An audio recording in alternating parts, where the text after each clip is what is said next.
Kiai yang dimuliakan oleh Allah SWT, para pemirsa YouTube yang dimuliakan oleh Allah Ta'ala, kita sampai kepada kajian Minhajul Abidin, kitab Minhajul Abidin. Dua hal yang mewajibkan seseorang itu harus bertobat kepada Allah SWT. Yang pertama, kemarin sudah disampaikan pada pengajian sebelumnya, bahwa kenapa sih kok wajib bertobat? Sebabnya adalah yang pertama, karena orang yang berdosa itu akan sulit melaksanakan taat. Karakter orang yang berdosa itu adalah badannya lalu dicegah seperti diberi kemalasan melaksanakan taat itu. Jadi kesimpulan kajian yang lalu, semakin seseorang banyak dosanya, itu semakin malas mengerjakan taat, bertobat dari dosa-dosa yang telah dilakukan. Kita semua menyadari siapapun itu, setiap hari kita melakukan dosa. Dosa yang tidak terasa maupun dosa yang terasa sengaja kita kerjakan. Karena itu tahap pertama di dalam akobah taubat ini adalah bertaubat dari dosa. Agar alasannya kenapa kok harus bertobat? Yang pertama alasannya agar seseorang mudah melaksanakan taat. Kalau kita diberi Allah, insya Allah dosa-dosa, pada posisi itu kita sedang tidak banyak melakukan dosa.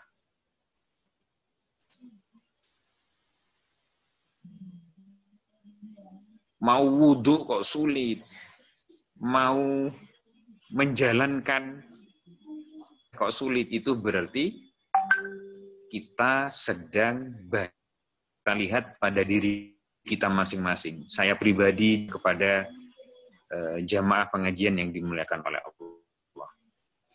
Selanjutnya alasan yang kedua. Qala al-mu'allifu rahimahullahu ta'ala wa ana bihi wa bulumi fidarani amin ya rabbal alamin. Wasani, dan alasan yang kedua, kenapa seseorang ini harus bertobat. Wasani minal amroin, dan yang kedua dari dua alasan. Talzamuka, wajib bagi engkau atau bertobat litukbala ibaduka, agar diterima. Seseorang yang tidak merasa berdosa ketika melakukan dosa diterima oleh Allah SWT.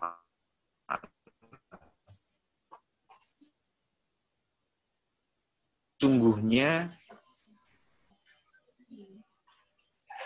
orang yang memiliki piutang layak balul hadiyah. Ini ibaratnya, kenapa sih seseorang itu harus bertobat? Ibaratnya digambarkan oleh Imam Al-Ghazali seperti orang yang berhutang.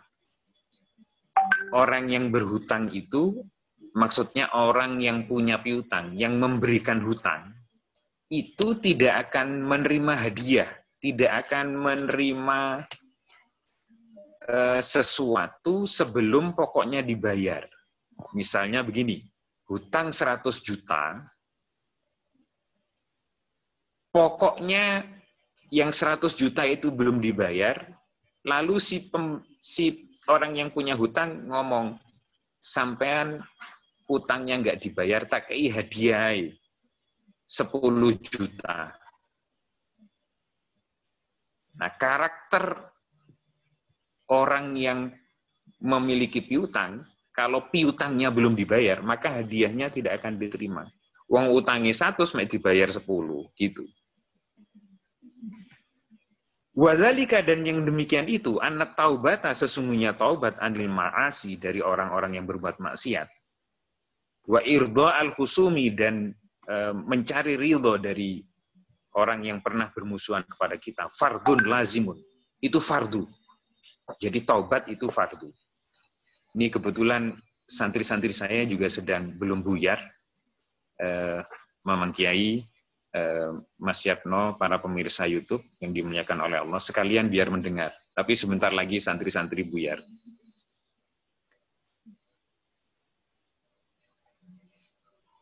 Sekali lagi, wasani, dan yang kedua, minal amroini, dari dua perkara yang mewajibkan taubat. Innama talzamuka, sesungguhnya wajib kepada engkau at-taubatu, oleh taubat itu, litukbala ibadatuka, agar diterima oleh Allah ibadah-ibadah engkau. Fa inna rabbadain, sesungguhnya orang yang memiliki piutang, layak belul hadiyata, tidak akan menerima pemberian yang kurang, hadiah pemberian yang kurang dari pokok hutangnya. Di hutangnya harus dibayar dulu, baru hadiahnya bisa diterima. Wadzalika, dan yang demikian itu, annat taubata, sesungguhnya taubat, anil ma'asi, dari orang-orang yang maksiat, wa irdha'al khusumi, dan mencari ridhonya orang-orang yang bermusuhan dengan kita, fardun lazimun. Itu fardu yang sudah ditetapkan. Wa ammatul ibadatil lati taksiduha naflun, dan umumnya ibadah yang dikerjakan oleh seorang hamba naflun, itu ibadah-ibadah sunnah. Fa kaifa yuqbalu tabarru'uka, fakaifa yuqbalu tabarru'uka wad-dainu 'alaika halun lam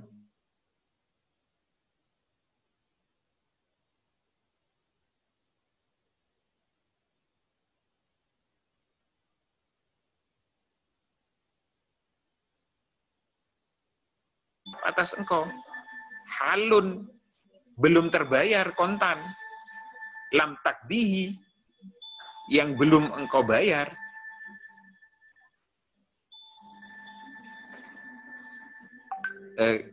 Ini belum direkam kan Mas Yatno ya? Oh, sudah direcord ya, recording. Oke. Baik, saya teruskan. Maka bagaimana seseorang melaksanakan taat ibadah padahal dia belum membayar hutangnya berupa taubat kepada Allah SWT.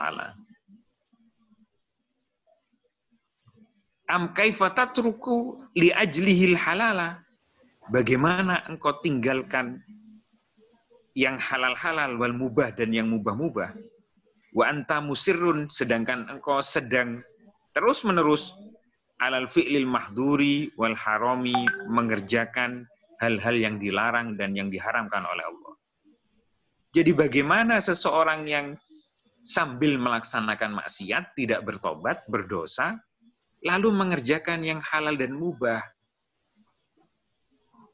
Tentu secara logika tidak bisa diterima oleh Allah SWT. Orang yang sambil melakukan dosa, nggak tobat, nggak mengistighfari, lalu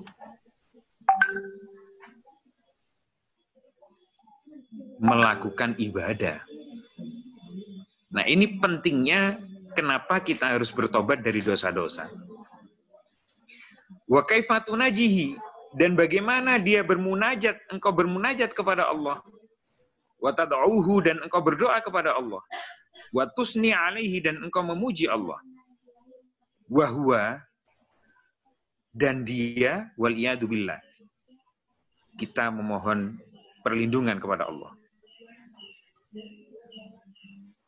Alaika ghadbanun, dan dia Allah, alaika, kepada engkau, ghadbanun, sedang marah, sedang murka. Orang yang melakukan dosa itu dimurkai oleh Allah, diganjar dengan dosa. Nah, mudah-mudahan kita tidak dimurkai oleh Allah. Bagaimana Allah yang sedang murka itu lalu bisa menerima ibadahnya orang-orang yang sedang berdosa? Tentu sulit secara logika. Logika manusia ya ini. Padahal Allah itu punya sifat Ghafurur Rahim, Maha Pengampun, Maha Kasih Sayang. Seseorang yang bertobat itu pasti diampuni oleh Allah SWT. Paling mudah punya kesalahan diampuni itu adalah kesalahan kepada Allah SWT. Sedangkan kesalahan pada manusia sulit. Tidak semudah kesalahan kepada Allah SWT. Maka mari kita rutinkan untuk taubat. Di dalam kehidupan sehari-hari kita diajarkan oleh Al-Ustadz lewat hadis-hadis Rasulullah juga. Ketika qiyamul lail, jangan lupa membaca istighfar seperti Rasulullah. Rasulullah minimal membaca istighfar 100 kali. Sehabis selesai sholat, jangan lupa ucapkan Alhamdulillah. Lalu istighfar, Astaghfirullahaladzim. Alladzi la ilaha illa wal hayyul qayyum wa atubu ilaih.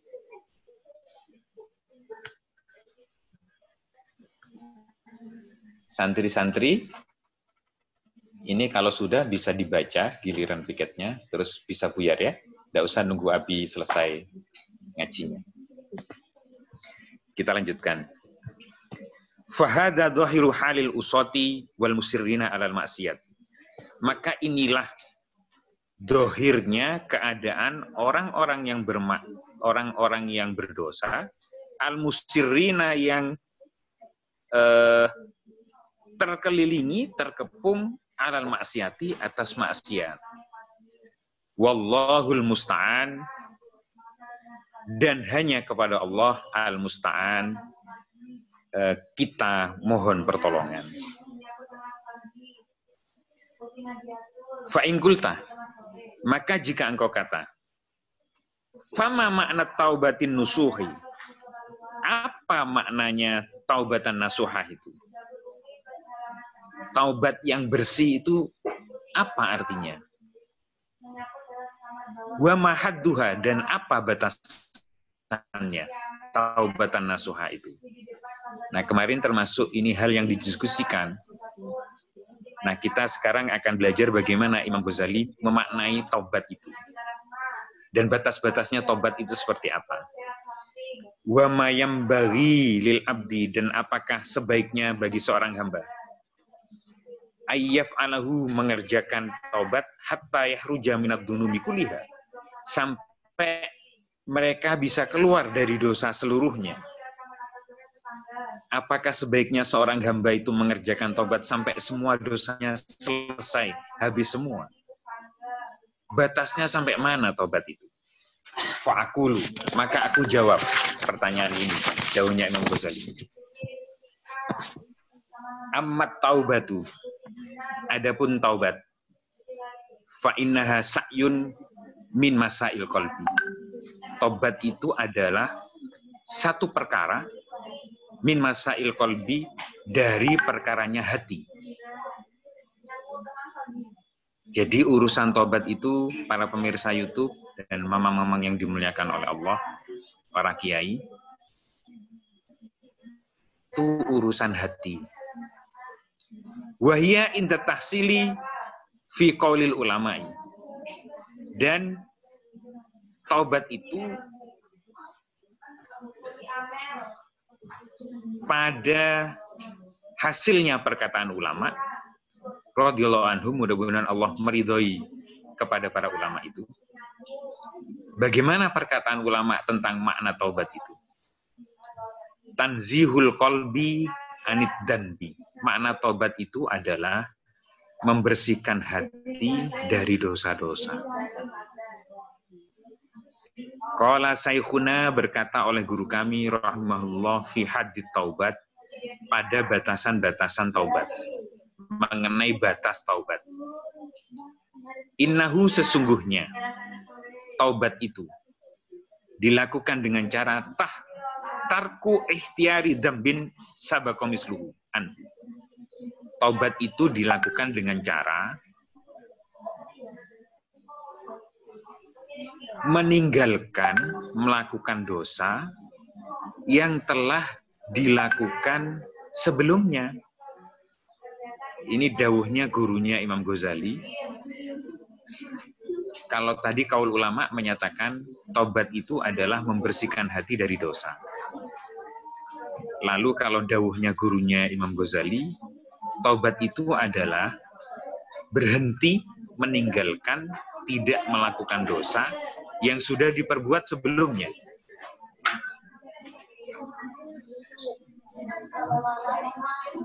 Manzilatun la suratun.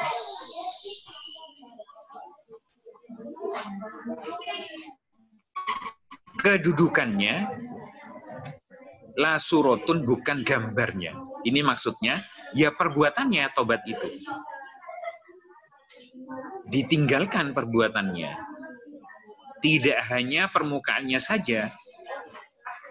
Saya tidak melakukan tobat, hanya gambarannya saja mau tidak melakukan tobat. Tapi perbuatannya masih terus dilakukan, perbuatan dosanya masih terus dilakukan. Itu maksudnya manzilatun la suratun. Jadi memang tidak melakukan pekerjaannya. Bukan hanya omong tok.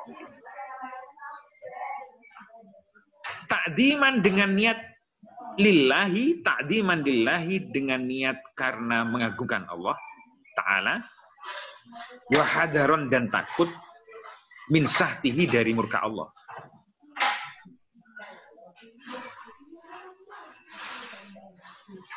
Oke, ini definisinya gurunya Imam Ghazali. Jadi taubat itu meninggalkan perbuatan-perbuatan dosa yang dulu pernah dilakukan, tidak lagi melakukan itu.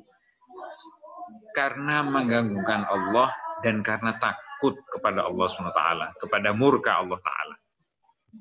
Nah, ini batasan taubat ya, Mama, para pemirsa. Walaha, dan bagi taubat itu idzan arba'u syara'ito. Ada 4 syarat. Ikhdaha, yang pertama. Tarku ikhtiyari dambi. Meninggalkan melaksanakan dosa. Syarat yang pertama. Jadi orang disebut bertobat itu, yang pertama, tarku ikhtiyari dambi. Meninggalkan mengerjakan dosa. Wahwa ayyuwattina qalbahu wa yujarrida azmahu ala alla ya'uda ila danbi albattata. Yang dimaksud dengan tarku ikhtiyari dambi itu, meninggalkan melakukan dosa itu adalah ayyuwattina qalbahu, menetapkan hatinya, wa yujarrida azmahu, dan sungguh-sungguh menetapkan cita-citanya, ala alla ya'uda, agar tidak kembali ila danbi, melaksanakan dosa albattata, sama sekali.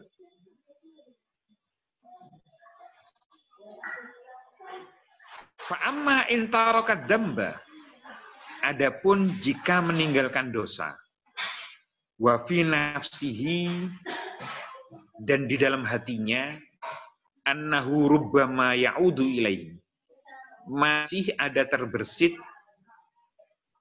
barangkali nanti aku kembali melakukan dosa. Tapi sudah tidak melakukan dosa, hanya di dalam hatinya ada terbersit, barangkali nanti aku melakukan dosa lagi. Aula ya'zimu ala dzalika, atau maksudnya tidak berazam meninggalkan dosa, melakukan dosa itu dengan benar-benar, tidak berniat benar-benar. Bal yataraddadu, bahkan bolak-balik, sesudah niat nggak melakukan dosa, berhenti tidak melakukan dosa, lalu balik lagi melakukan dosa. Fa innahu rubbama yaqa'u lahu al-'audu.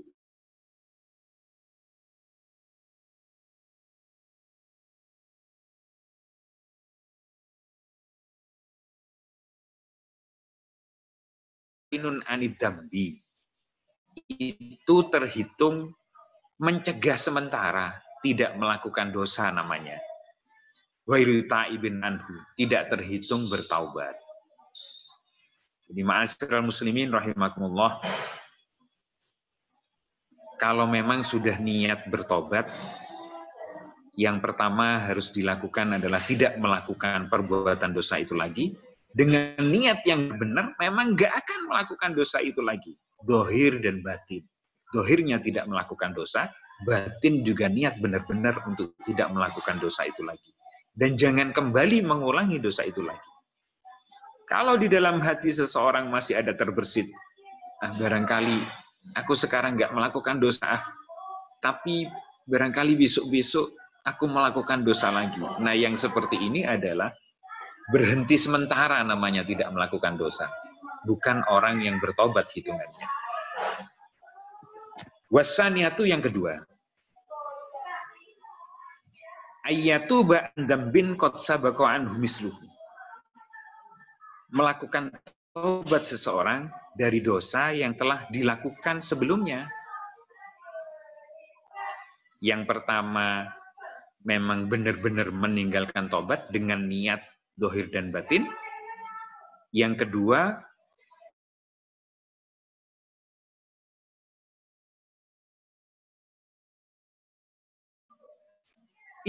karena lakana muttaqiyon,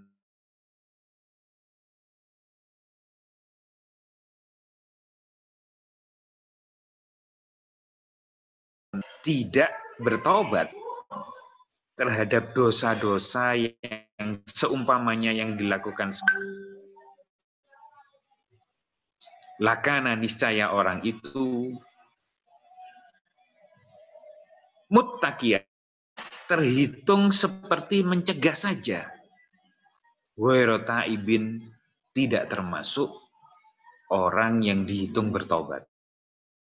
Yang kedua ini adalah bertobat betul-betul kepada Allah, mohon ampun dari apa-apa yang telah dilakukan. Seandainya seseorang ini berhenti tidak melakukan perbuatan itu, tapi di dalam hatinya tidak menobati apa-apa yang telah dilakukan sebelumnya, maka orang ini hanya terhitung mencegah saja. Dan terhitung sebagai orang yang bertobat. Ala taro, apakah annahu yasihul qaulu, sesungguhnya benar perkataan bi annan nabiyya kana muttaq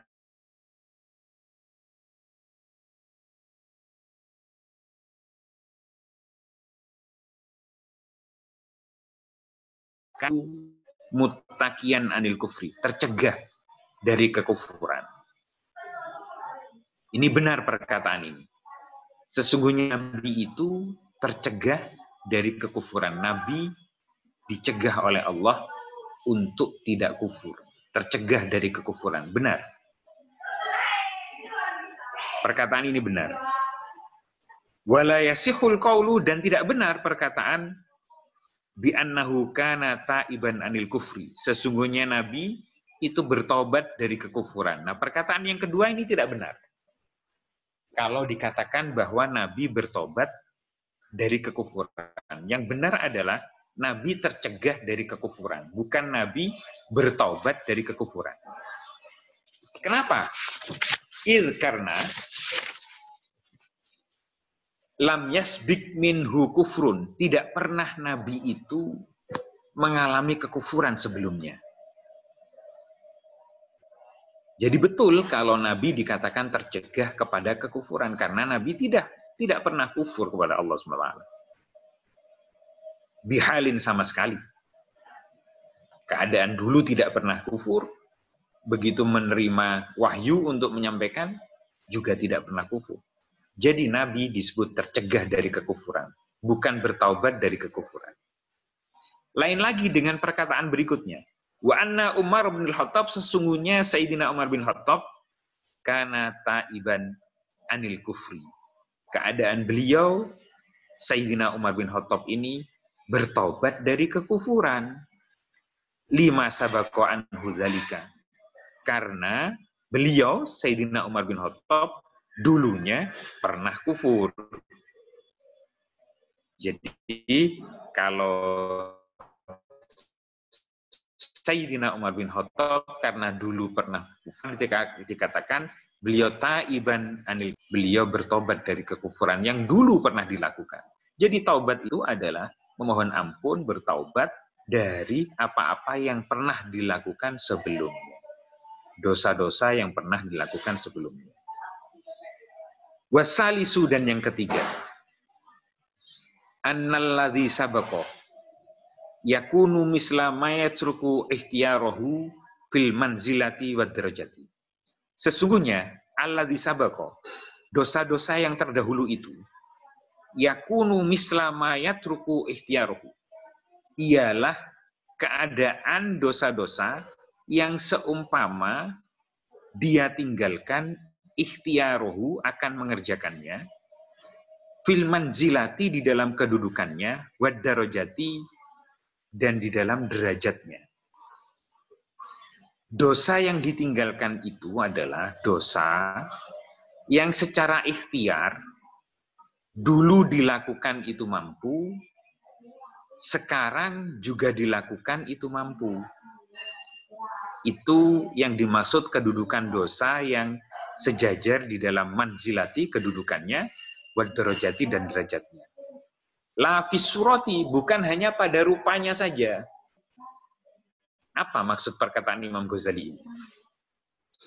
Diterangkan berikutnya. Jadi dosa yang ditobati itu adalah dosa yang dulu mampu dikerjakan, sekarang pun kalau mau mengerjakan dosa itu masih mampu mengerjakan. Begitu. Bukan yang namanya dosa, dikerjakan dosanya, lalu saya bertobat dari dosa yang dulu saya kerjakan. Sekarang dia tidak mampu lagi melakukan dosa itu. Bukan yang seperti itu yang dimaksud dengan tobat. Yang tobat yang dimaksud adalah, dulu kalau dia mampu mengerjakan secara fisik bisa, sekarang juga mampu mengerjakan secara fisik bisa. Itu baru dikatakan taubat. Seperti apa sih maksudnya? Ala taro. Apakah engkau tidak melihat? Annas saykhul haroma alfania. Sesungguhnya orang tua. Saykhul al-harima, yang sudah sangat tua. Alfania, yang sudah jompo, nunuk-nunuk, nggak bisa apa-apa. Alladzi sabaqa minhu zina, yang telah terdahulu bagi dia mengerjakan zina. Wa qattut tariqi,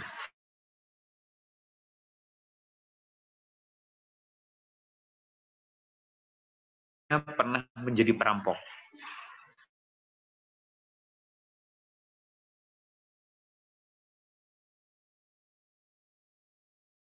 Dulunya dan merampok. Idza arada ayyatuba an dzalika, jika lagi untuk bertobat dari perbuatan zina dan merampoknya itu,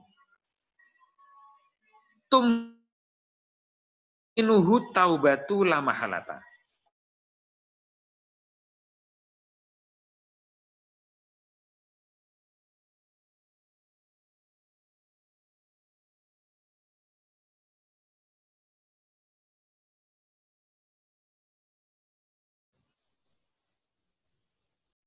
taubat.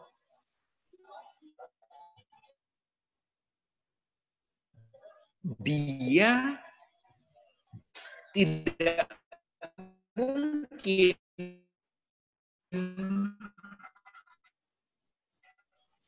tarku ikhtiar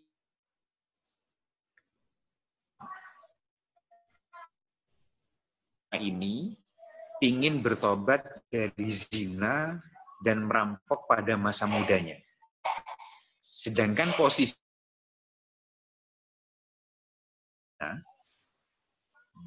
karena badannya sudah lemah dan tidak mampu lagi melakukannya. Yaqdirul ana ala fi'li dzalik, karena posisi sekarang idhuwa, karena dia posisi sekarang layak dirul ana, tidak mampu sekarang dia ala fi'li dzalika, atas melakukan merampok itu. Fala yaqdiru ala tarki ikhtiyarihi, maka meninggalkan,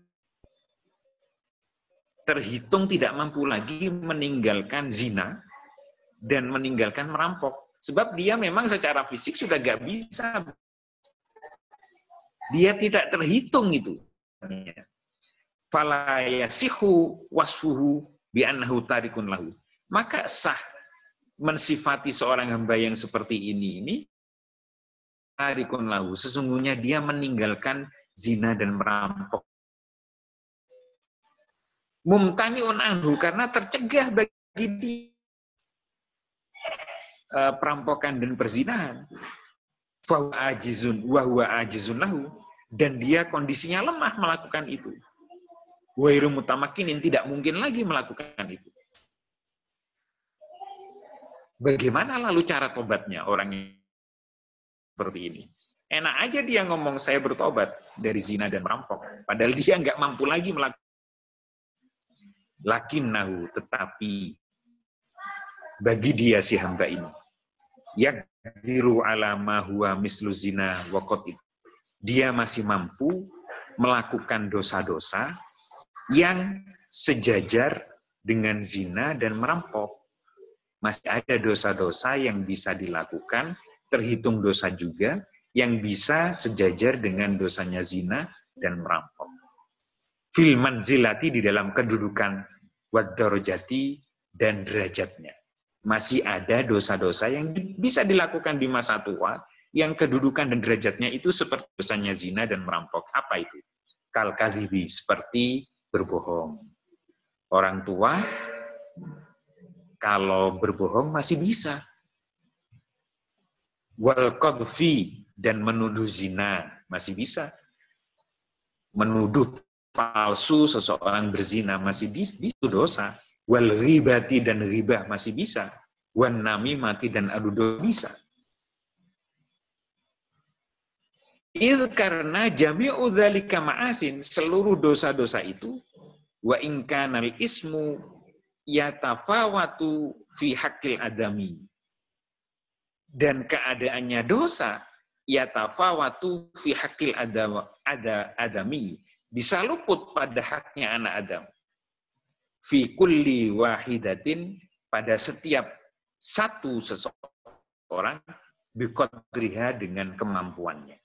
Nah, maka caranya orang yang sudah sepuh, sudah sangat sepuh, dulunya biasa berzina, dulunya biasa merampok, kalau ingin taubat dari bukan hanya minta ampun terhadap dosa zina dan merampok itu, tapi harus disertai dengan tidak melakukan dosa yang bisa dia lakukan di masa tua, yang setara dosanya dengan zina dan merampok itu. Kan seperti berbohong, menuduh zina, riba, namimah, dan semua dosa-dosa yang mampu dilakukan di masa tua. Tidak dilakukan kalau orang itu mau terhitung melaksanakan taubat nasuha. Wala al-farghi fal-ayyati kulliha bimanzilatin wahidatin zilatil bid'ah alam bisawab. Waktunya sudah terbatas ya, para pemirsa. Jadi ini biar dibaca oleh para kiainya. Mudah-mudahan kita bisa mengambil manfaat dari kajian kita pagi ini. Salah satu syarat taubatan nasuha ini masih sampai yang ketiga. Yang pertama adalah meninggalkan melakukan dosa itu. Yang kedua, berazam, berniat sungguh-sungguh supaya tidak melakukan dosa itu yang terdahulu. Nah, bagi orang-orang yang dosanya terdahulu itu mampu dikerjakan secara fisik, tapi ketika sudah tua tidak mampu melakukan lagi dosa itu, adalah syaratnya ya ditambah dengan tidak melakukan dosa-dosa yang lain, yang nanti dosanya itu lalu setara dengan dosa hal ini kemudian nanti akan yang keempat supaya disampaikan oleh para kiai. Ini bermanfaat bagi diri saya pribadi selaku pembaca kitab, juga kepada mamang